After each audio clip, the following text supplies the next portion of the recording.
तुमने आखिरकार इस बदबख्त को पकड़ ही लिया।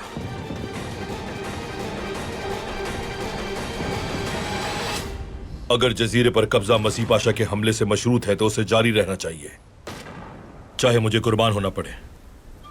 बिल्कुल नहीं आगा, हम आपको और जजीरे दोनों को बचाने आए हैं यहाँ। आपको अपनी जान हरगिज कुर्बान नहीं करने दूंगा मैं। ये जजीरा शोहदा की सरजमीन है खिज़र।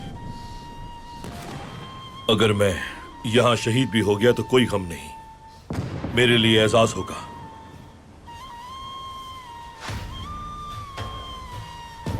अगर मेरी कुर्बानी से जजीरा बच सकता है तो मुझे कबूल है। तुम लोग इसका सर काटकर हमारा इंतकाम ले लेना।